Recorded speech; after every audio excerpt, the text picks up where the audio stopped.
CA intermediate जनवरी attempt बहुत ज़्यादा close है एंड इस टाइम पे दो टाइप के पीपल ज़रूर होते हैं।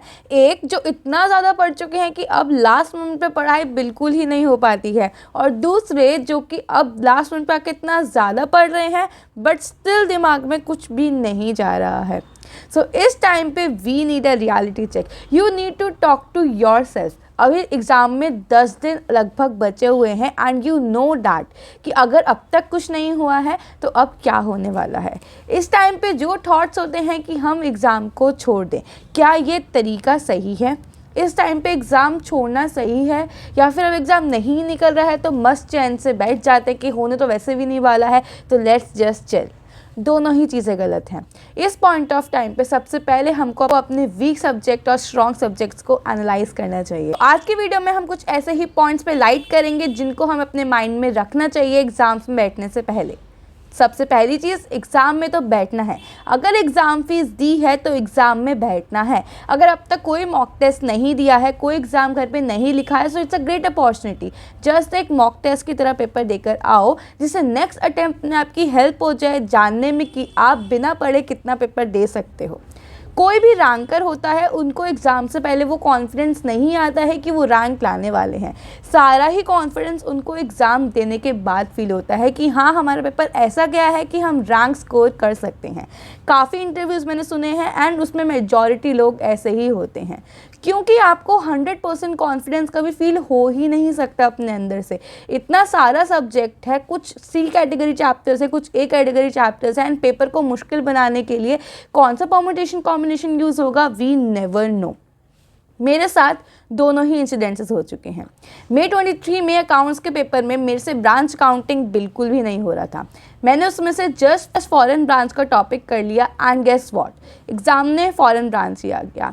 एंड नवंबर 23 के अटेम्प्ट में एडवांस अकाउंट्स में पार्टनरशिप में मैंने सारे ही मेथड्स को कवर करा था, जस्ट एक मेथड की प्रैक्टिस नहीं करी थी, वही मेथड पेपर में आ गया। सो यहाँ पर आप डेस्टिनी को ख़राब बोलोगे या मेहनत को? किसी पेपर में एग्जामिनेशन स्कोर तब होती है जब हमने जितना पढ़ा है वही पेपर में आ गया एंड हम उसको अच्छे से अटेम्प्ट कर पाए। दोनों ही चीज़ें इंपॉर्टेंट है। एग्जामिनेशन इसलिए नहीं आती क्योंकि हमको पूरे सब्जेक्ट का हर एक कोने से एक एक चीज़ पता थी। सो इस चीज़ को हमको माइंड में ज़रूर ही रखना है। दूसरी और बहुत इंपॉर्टेंट चीज़, किसी को कोई फ़र्क नहीं पड़ता। आपके पास होने से, फेल होने से किसी रिलेटिव को कोई फ़र्क नहीं पड़ता। जो मेन चीज़ है वो है आपके पेरेंट्स, जो आपके क्लोज वंस हैं, उनके अलावा किसी को फ़र्क नहीं पड़ेगा। एंड सबसे मेन दिक्कत जो हमको फील होती है कि हमारे क्लोज वंस हम पे प्राउड फील करेंगे या नहीं करेंगे। हम फेल हो गए तो उनको शर्मिंदा होना पड़ेगा, ये हमारे दिमाग में होता है। बट डोंट वरी, अगर आपने मेहनत करी है, उन्होंने आपको मेहनत करते देखा है, तो कोई उनको कुछ नहीं बोल सकता। And to be very frank, हमको लगता है कि दुनिया को बहुत फ़र्क पड़ता है हमसे, बट लिटरली किसी को कोई फ़र्क नहीं पड़ता। इवन मेरे एग्ज़ाम डे पे मेरे रिलेटिव्स घर आए हुए थे, उनको पता भी नहीं था क्या सीए का रिजल्ट है। उन्होंने मेरे से पूछा भी नहीं कि रिजल्ट कैसा रहा। Although I cleared in May 24, मैंने कम्युनिटी पोस्ट भी डाला था कि मेरे घर पर रिलेटिव्स आए हुए हैं, so I can't share my result reaction right now. So conclusion is, किसी को कोई फ़र्क नहीं पड़ता। फ़र्क सिर्फ आपको पड़ता है आपके रिज़ल्ट से, और सिर्फ आपको ही पढ़ना चाहिए आपके रिज़ल्ट से। अगर आप खुश होकर नहीं पढ़ोगे, पूरे दिन पढ़ते रहोगे, फिर भी प्रोडक्टिव नहीं हो पाएगी पढ़ाई। May 23 में सेम मेरे साथ ऐसा ही हुआ था। मैं कम आवर्स की स्लीप ले रही थी, उठते ही पढ़ने बैठ रही थी, लेकिन स्टिल मेरे को वो प्रोडक्टिवनेस फील ही नहीं हो रही थी कि मैंने पूरे दिन पढ़ के इतने आवर्स डिवोट करे तो मैं इतने आवर्स की स्टडी कंटेंट को अपने माइंड में रिटेन कर पा रही हूँ या नहीं। क्योंकि दिमाग हमारे पास एक ही है, या तो वो स्ट्रेस को रख सकता है या फिर वो पढ़ाई को रख सकता है। एंड अगर माइंड में जितना ज़्यादा स्ट्रेस होगा तो आपको अपनी स्लीप कंट्रोल करने में उतनी ही प्रॉब्लम होगी, बिकॉज जैसे ही माइंड को रिलैक्सेशन मिलेगा वो और ज़्यादा उसको ग्रैस्प करना चाहेगा और फिर आपको उठने में दिक्कत होती है। एंड इस पॉइंट ऑफ टाइम पे हम खुद को बहुत ज़्यादा आइसोलेट कर लेते हैं। कहीं नहीं जाएंगे, यहाँ नहीं जाएंगे, वहाँ नहीं जाएंगे। करना ठीक है, लेकिन एक हद तक। फॉर एग्ज़ाम्पल, लेट्स सपोज एक वीक पहले, एग्ज़ाम से पहले आपकी बेस्ट फ्रेंड का बर्थडे है, साल में एक ही बार आता है। आप उसके बर्थडे पे नहीं गए, स्टिल आप फेल हो गए, सो आपको कैसा फील होगा? एंड आप उसके बर्थडे पे चले गए, फिर फेल हो गए, तब आपको कैसा फील होगा? और अगर आप उसके बर्थडे में चले गए और क्लियर कर लिया, तब आपको कैसा फील होगा? यही फीलिंग बेस्ट है। किसी चीज़ को पीछे ना छोड़कर अपने माइंड को एक क्लैरिटी देकर आगे बढ़ना, ये feeling. I am not motivating कि सब पढ़ाई लिखाई छोड़ो एंड घूमने चलते हैं, क्योंकि माइंड को हमको क्लियर रखना है। घूमने वहाँ जाना है जहाँ जाके हमारा माइंड फ्री हो। ये नहीं कि हम पहले घूमने गए, घर आए, फ़ोटोज़ देखे, फ़ोटोज़ पोस्ट करी, उसके बाद हम एक दिन का ब्रेक लेके पढ़ने बैठ रहे हैं। ये 10 दिन जो हमारे पास बचे हुए हैं, 10-11 दिन, उसमें हमारे पास ब्रेक लेने का टाइम नहीं है, लेकिन पॉज लेने का तो है।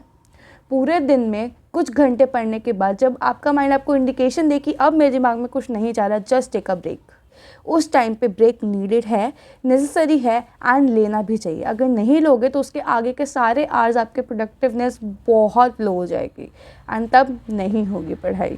हमेशा एग्ज़ाम से पहले जो रियलिटी चेक मैं खुद को दिया करती थी, मैं हमेशा खुद से पूछा करती थी कि मुझे कितना आता है। एंड आपको यहाँ पे खुद के साथ ऑनेस्ट होना पड़ेगा। आपसे कोई कुछ भी पूछे, आप उसको कितना ही झूठ बोलो, पर खुद के साथ कभी झूठ मत बोलना। जितना आपको आता है, यहाँ पे आपको मार्क्स चुराने हैं कि इस चैप्टर में से अगर 4 नंबर की थ्योरी पक्का आती ही आती है तो क्या वो 4 नंबर की थ्योरी मैं अटैम्प्ट कर सकती हूँ या नहीं। एंड जो फिक्स चैप्टर्स हैं जो हमेशा आते ही हैं, जैसे कि फॉर एग्जांपल कॉस्टिंग में स्टैंडर्ड कॉस्टिंग, वो चैप्टर्स क्या मुझसे हो पा रहे हैं। अगर वो नहीं हो पा रहे हैं तो क्या ऐसे छोटे चैप्टर्स मुझसे हो पा रहे हैं जो रिपीटेटिव बेसिस पे पूछे जाते हैं, उनसे क्या मैं मार्क्स ग्रैब कर पा रहा हूँ या कर पा रही हूँ। ये क्वेश्चंस आपको खुद से पूछने होंगे लास्ट मोमेंट पे, क्योंकि टाइम कम है, इतना टाइम हर सब्जेक्ट को डिवोट नहीं कर सकते। सो यहाँ पे आएगा हमारा स्ट्रैटेजिकली ये सोचना, खुद से पूछना कि दिक्कत कहाँ आ रही है एंड इसको कोप अप हम कैसे कर सकते हैं। हमको एक लूप में नहीं फंसना कि टेंशन ली, एग्ज़ाम दिया, फेल हुए, फिर टेंशन हो गई, नेक्स्ट अटैम्प्ट की, फिर एग्ज़ाम दिया, फिर फेल हो गए। हमको छोड़ना होगा, खुद को इस स्ट्रेस से लीव करना होगा, तभी हमारा माइंड वर्क कर पाएगा। अभी के आने वाले 10 दिन जस्ट रिलैक्स योरसेल्फ, मानो कि जो आपने पढ़ा है वही पेपर में आएगा एंड इस चीज़ को मैनिफेस्ट करो। रिज़ल्ट कैसा भी हो, जस्ट आपको पेपर देने के बाद ये सेटिस्फेक्शन होनी चाहिए कि मैंने अपना 100% दिया है। अगर ये सेटिस्फेक्शन आपके ब्रेन में है ना, तो नेक्स्ट अटैम्प्ट के लिए आप बहुत अच्छे से पढ़ पाओगे। और अगर अभी माइंड में आ रहा है कि रिज़ल्ट तो मुझे पता ही है, सो एक एग्जांपल और देती हूँ। May 23 में आई जस्ट बिलीव कि मैं क्लियर नहीं करने वाली हूँ, क्योंकि मेरी प्रिपरेशन उस हिसाब की नहीं थी। But I scored examination in law, वो भी विद 70 मार्क्स। यही तरीका मैंने अपनाया था। एंड अगर मैं वो एग्ज़ाम छोड़ देती, क्योंकि बहुत सर्कमस्टेंसेस ऐसे थे कि मैं उसी तरह चल रही थी कि मैं एग्ज़ाम नहीं दे रही हूँ, लेकिन I just appeared and the universe was with me. I don't know, exam में वो आया जो मुझको आता था। MCQs वर सो गुड, MCQs मुझे ऑलमोस्ट सारे आते थे। Like I was sure starting के आधे घंटे में कि इन 30 MCQs को सॉल्व करके मेरे 25 मार्क्स तो पक्का आ ही रहे हैं। सो उसके बाद का मेरा डिस्क्रिप्टिव पेपर मेरे लिए बहुत ईजी हो गया था। सो यू नेवर नो कब जो आपने पढ़ा है सिर्फ वही पेपर में आ जाए। उसके लिए आपको एग्ज़ाम में अपीयर होना पड़ेगा, खुद पे भरोसा करना पड़ेगा, एक कॉन्फिडेंस खुद के अंदर रखना पड़ेगा। एग्ज़ाम से कभी कोई एक्सपेक्टेशन लेके मत जाओ, क्योंकि ये ICAI है एंड ICAI कितनी ज़्यादा अनप्रेडिक्टेबल है ये हम सभी जानते हैं। एक्सपेक्टेशन किसी से मत रखो, जस्ट खुद पे कॉन्फिडेंस रखो एंड खुद के सबसे बड़े चीयर लीडर बनो। इस वीडियो के जस्ट बाद टेक अ पॉज, एक पेपर पेन लेना, खुद से पूछना कि दिक्कत कहाँ आ रही है। सिलेबस बहुत बड़ा है, ये तो सबको जानता है, हर किसी को पता है कि सिलेबस बहुत बड़ा है, लेकिन आपको कहाँ प्रॉब्लम आ रही है। सबकी अपनी वीकनेस एंड सबकी अपनी स्ट्रेंथ्स होती हैं। दुनिया की बातों को मत सुनना, खुद से पूछना एंड सच बोलना, उसके बाद जो आंसर मिले उसके साथ चलना। I wish you all the very best. I hope आप खुद से बात करोगे so you will feel very very good, because अब मैं ये चीज़ शेयर कर सकती हूँ because I have cleared my CA intermediate. अगर ये बात मैं पहले बोलती सो आई गेस बहुत लोग बिलीव नहीं करते, बिकॉज हर कोई एंड रिजल्ट पे बिलीव करता है। एंड अब कितनी ही मेहनत क्यों नहीं कर लोगे, दुनिया को सिर्फ एंड रिजल्ट दिखता है। So you have to work for that end result. अगर यहाँ पे अभी भी बोल रहे हो ना कि मेरे कॉन्सेप्ट्स बहुत वीक हैं, मेरे को कॉन्सेप्ट आते ही नहीं है, so wait. To be very frank, direct text मैंने अपने एग्ज़ाम के लिए इतना नहीं पढ़ा जितना मैंने अपने इंटरव्यू के लिए पढ़ लिया। But destiny has another thing plans, मैं डायरेक्ट टेक्स्ट की फील्ड में गई ही नहीं। It's a long story. बहुत जल्द अपनी articleship journey, articleship Hunt journey, अपनी CA फाइनल की स्टार्टिंग जर्नी सब कुछ शेयर करूँगी इस चैनल पे। So just stay tuned. All the very best for exam. और अगर आप CA एग्ज़ाम के लूप में फंस चुके हो तो एक बार खुद को छोड़ के देखो। ICAI को आपसे पर्सनली कोई दुश्मनी नहीं है, ये बात मान के देखो। क्या पता चीज़ों को सरेंडर करने के बाद चीज़ें ज़्यादा बेटर हो जाएं।